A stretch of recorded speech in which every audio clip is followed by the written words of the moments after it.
Les changements climatiques nous font vivre bien des problèmes en 2024 dans le monde, chez nous, mais dans le Grand Nord aussi. Dans le cadre de la série des grands explorateurs, on aborde la fonte des glaces. On en parle avec Mario Cyr, qui est un ex-plongeur et qui a plongé pour ce documentaire percutant qui sera présenté à Massuville bientôt.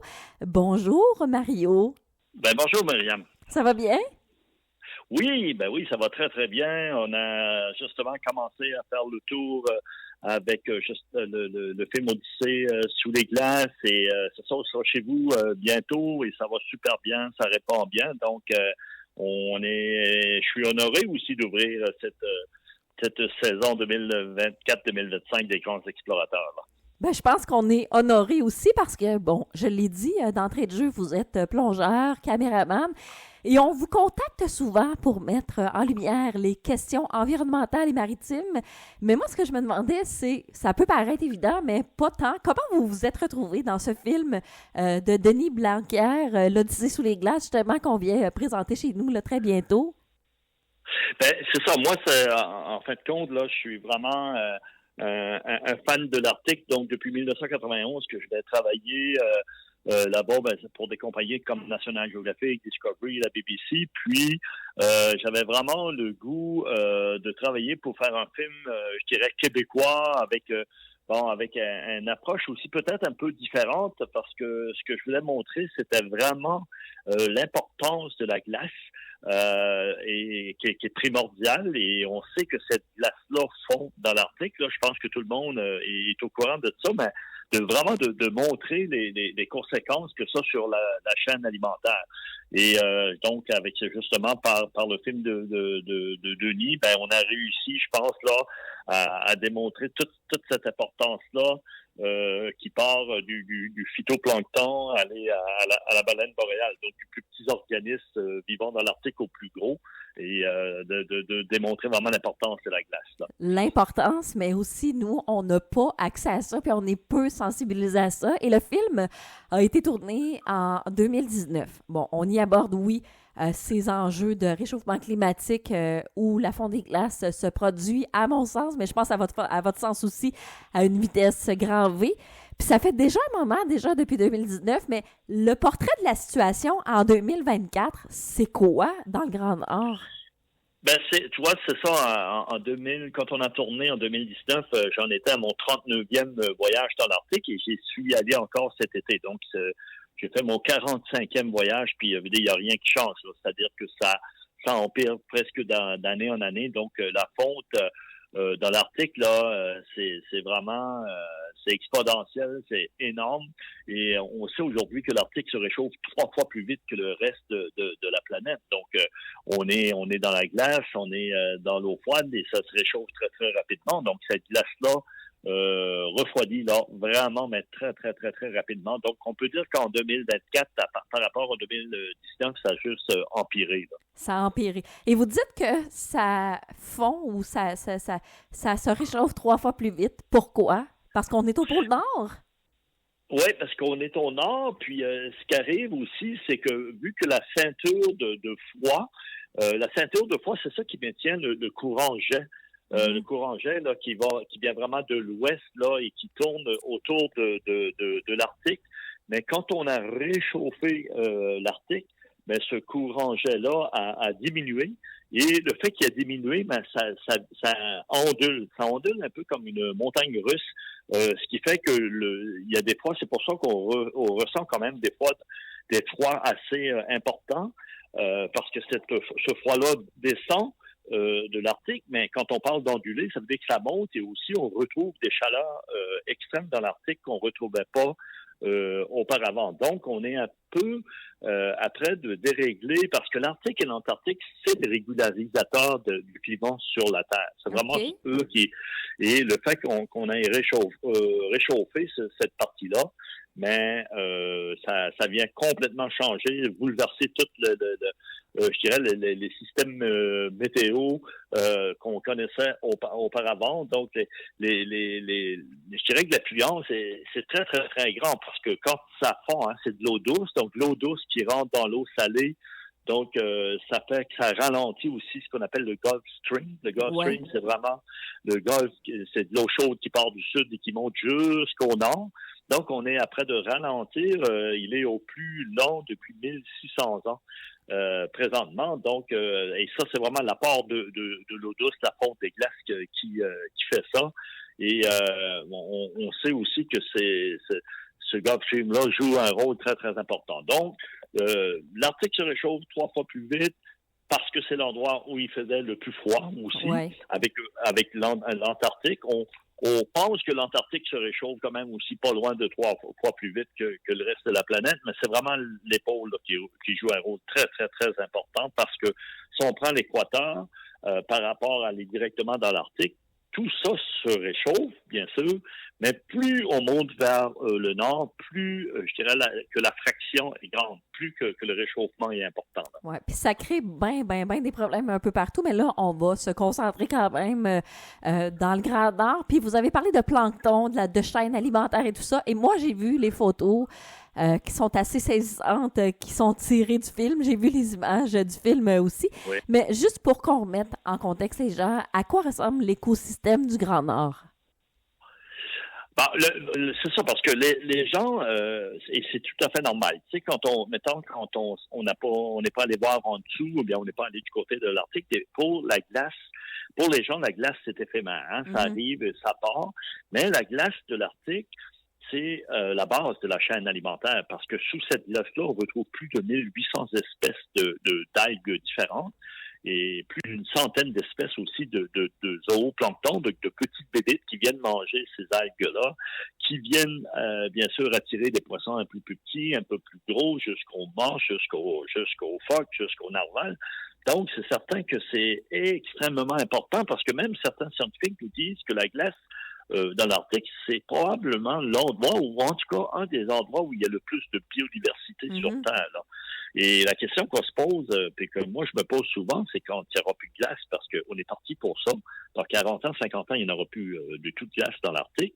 C'est comment toute cette machine-là va fonctionner. Là. Ben, les animaux vont survivre comment? Tu sais, les animaux, puis ce qu'il y a en dessous de l'eau, là aussi, là, tu sais. Oui, il y en a un paquet qui va disparaître. Ça, c'est certain, parce que tous les animaux se sont adaptés sur des milliers d'années. Hein. Tout ce qui vit aujourd'hui, la nature, c'est des milliers d'années. Et là, ils sont obligés de s'adapter sur des dizaines d'années. Et il y en a que ça va fonctionner. Il y a vraiment des organismes ou des animaux qui vont fonctionner, puis il y en a d'autres que ça va être impossible, c'est trop rapide. Et c'est ça qu'on démontre aussi dans le film. C'est ça vraiment qui est, pour moi, qui est important. Et fait de façon aussi très simple.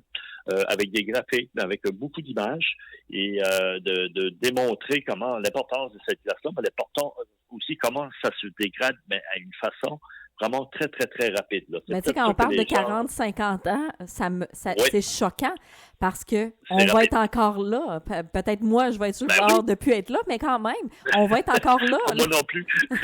Mais moi non plus, mais si on se rapporte il y a 40 ans, je naissais il y a 44 ans, tu sais, on s'entend? Oui. Non, c'est ça. C'est pour ça que c'est vraiment extrêmement rapide.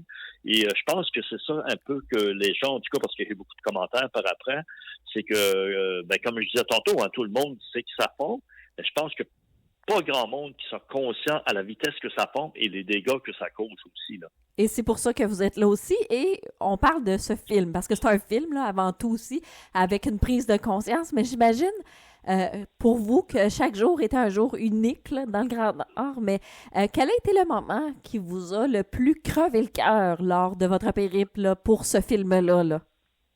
Ben, c'est certain que pour moi, je pense que c'est qui est le plus flagrant, parce que je suis vraiment un amoureux des ours polaires, c'est de voir que quand j'ai commencé à aller dans l'Arctique dans les débuts des années 90, en fait, mon premier voyage est en 91, où les ours polaires se portaient extrêmement bien. Donc, avant 1995, on n'a jamais entendu parler que les ours polaires avaient de la difficulté. Et après ça, ben là, on s'en aperçut que les changements climatiques, c'est-à-dire, étaient de plus en plus présentes dans l'Arctique. Donc, il faisait plus chaud. Donc, plus il fait chaud, plus la glace fond.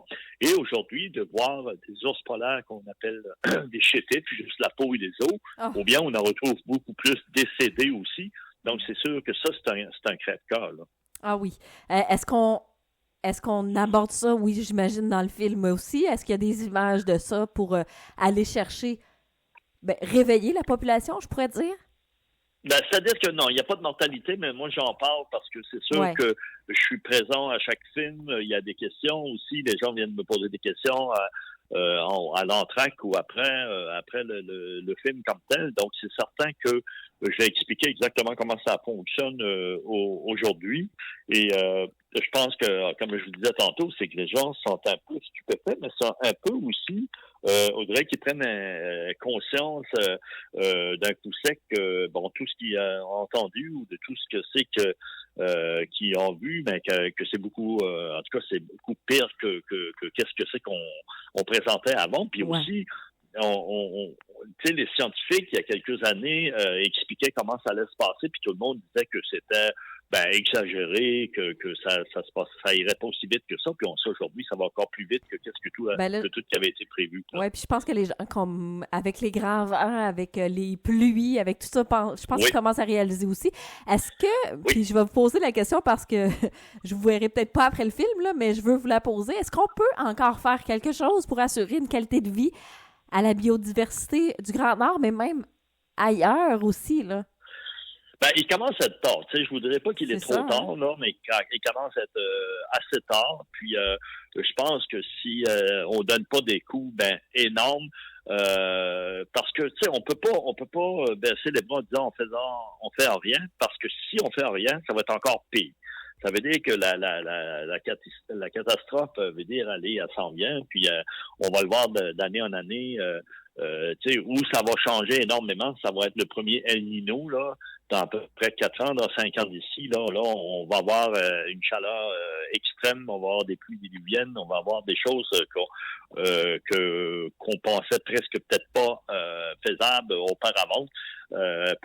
Donc, c'est sûr que on va le voir au fur et à mesure comment est-ce que tout ça va nous toucher énormément. Et c'est pour ça que je dis, est-ce qu'il est trop tard? Peut-être pas, mais il commence à être tard beaucoup. Puis on voit pas la lumière au bout du tunnel. C'est-à-dire qu'il n'y a pas de gouvernement qui frappe sur la table pour arrêter tout ça. Là. On en parle un petit peu de l'écologie ou de quand des élections s'en viennent. Puis après ça, on le met aux oubliettes ou bien on le met après après l'économie, après tout. Donc, la seule et unique façon présentement de sauver notre planète, de se sauver nous-mêmes, c'est de mettre l'écologie en premier rang. Ça veut dire au-dessus de l'économie, au-dessus de la santé, au-dessus de l'éducation, au-dessus de tout, en disant, si je fais quelque chose, est-ce que ça touche à l'écologie? Puis on n'est pas prêt de faire ça. Ça fait que je vois pas comment on va s'en sortir, là. C'est peut-être avec des gens comme vous qui viennent chez nous pour nous faire allumer sur certaines choses et faire des pressions sur nos gouvernements. En fin de compte, on va présenter l'Odyssée sous les glaces à Masseville. Vous m'avez dit que la date est changée. C'est le 17 octobre. Oui, c'est le 17 octobre prochain. Oui, ça va me faire vraiment plaisir d'aller vous voir, d'aller dans votre coin, là, que je trouve vraiment très beau. Oui, parce que vous habitez loin, hein? Vous habitez loin de chez nous? Oui. Moi, j'habite aux îles de la Madeleine, donc ça c'est loin, mais c'est toujours le fun de parcourir le Québec, là. Oui, donc vous êtes là. Vous, est-ce que vous êtes seul pour présenter le film? Oui. Moi, je suis à toutes les représentations. Exactement, oui, je suis là. Donc, vous parcourez le Québec pour voir un peu dans quel état on est, mais nous présenter ces beaux projets-là. En terminant, je veux juste ouvrir une petite porte parce que, vous avez fait partie de l'Odyssée sous les glaces, mais puis on parle du Grand Nord ici, mais en ce moment, vous travaillez sur d'autres projets, sur un documentaire sur la Minerva qui est devenue une épave à l'île aux Coudres. On est une région de bateaux à Sorel-Tracy. Parlez-moi vite de ce projet sur lequel vous travaillez. C'est ça, il y a beaucoup de projets. Il y a une série qui passe présentement à tous les jeudis soirs qui s'appelle Le secret des profondeurs. Donc, on va voir des épaves un peu à travers le Canada. Donc, on a travaillé justement cet été à l'île aux Coudres avec le musée maritime. On est allé voir une épave qui a plus de 200 ans où se retrouvent beaucoup d'artefacts. Donc, on a prêt de mettre sur pied, de retourner l'année prochaine justement pour filmer encore plus puis de voir la possibilité si on peut ramener des artefacts au musée comme tel. Bien sûr, en faisant ça de façon légale parce que c'est illégal de toucher à des choses. Mais là, on essaie de voir est-ce que c'est possible de ramener dans un musée ou pour que les gens puissent bien sûr voir tout ce qui se retrouve dans cette épave-là. Donc, je suis après de travailler aussi à l'international dans des endroits différents du monde. Je vais voir des gens qui gagnent leur vie en plongée. Donc, avant les grands explorateurs, j'étais à Hawaï pour documenter le plastique dans les océans parce que Hawaï est une des places les plus touchées. Et quand on finit les grands explorateurs, je vais aller du côté, de l'Afrique du Sud pour rencontrer des scientifiques qui travaillent sur le grand requin blanc qui disparaît de plus en plus là, de l'Afrique du Sud. Là. Donc, ça n'arrête pas. C'est certain que comme je dis souvent, c'est très difficile pour moi des fois de dire aux gens quoi faire parce que je suis probablement des personnes avec la plus grande empreinte carbone, le fait que je voyage beaucoup, mais en même temps, c'est la seule façon d'aller chercher des images. Hein. C'est comme j'irai pas en Afrique du Sud à la nage, puis j'irai pas dans l'Arctique à pied, ça fait que pas le choix. C'est nécessaire de documenter pour comprendre ce qui nous arrive là, à un moment donné. Mario Cyr, vous êtes le bienvenu à Sorel-Tracy, puis parlant d'épaves, il y en a beaucoup chez nous aussi, mais en même temps, il y en a énormément, c'est ça. Ça, c'est un autre sujet, on pourrait en parler longtemps, mais on va se concentrer sur l'Odyssée sous les glaces. Je vous dis bienvenue à Massuville. Et on invite les gens à y aller parce que j'ai vu les images et j'ai été jetée à terre. Félicitations pour ce film-là et j'ai envie de vous dire merci pour tout ce que vous faites. Bon, merci beaucoup, c'est très gentil. Puis je dirais bonjour à tous vos auditeurs aussi, à tous les gens qui vous écoutent, qui vous suivent. Puis j'ai bien hâte d'aller vous voir dans votre coin là. Le message est lancé. Au revoir, bonne journée.